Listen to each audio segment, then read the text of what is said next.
My name is Annie Lennox. I'm a musician, a singer, songwriter, performer, a feminist, a mother, and I like chocolate.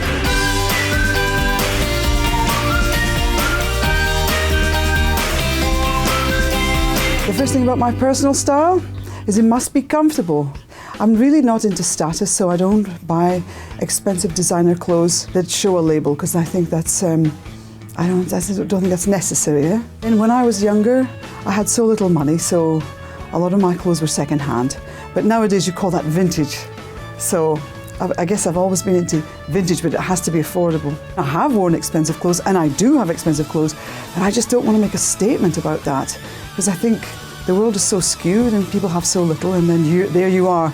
And who are you wearing on the red carpet? And I don't want to be part of that. I love to watch people. I'm a consummate people watcher. I like to sit very quietly and just watch the world go by.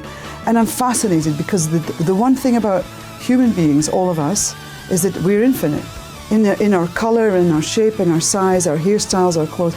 And so when you think you can categorise a person, you're kind of limiting. We're limited in that, you know. As a performer, that's a whole other thing. I mean, I would not be wearing the clothes I wear on stage, walking down the street or doing the normal things that I do, because it's inappropriate for me, you know. Some people live in their sort of stage outfit 24/7. It's not even a stage outfit, it's what they wear. I'm not that person. I've always stepped into costume and used it as a tool to project the performance. And there are some pretty iconic photographs. I think the Touch cover was a very strong image, and it was because of Peter Ashworth, working with Peter, that we create this imagery, photographic imagery. It had a lot of subliminal messaging about strength and femininity, and about masks and hiding, and about, you know, ambiguity of gender, and all these things contained within a very identifiable piece of imagery.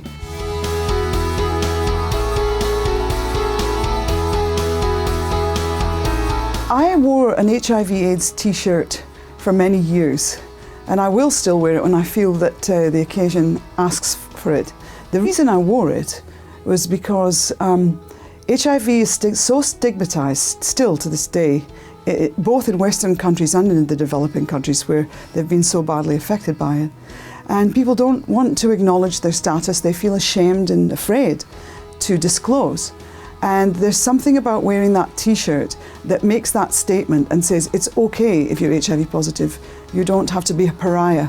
And also that t-shirt was used as a campaigning tool in South Africa constantly, that the activists would go out and protest openly, and everybody would wear an HIV t-shirt, whether they were HIV positive or not. For me, I thought that t-shirt was a very powerful tool of communication.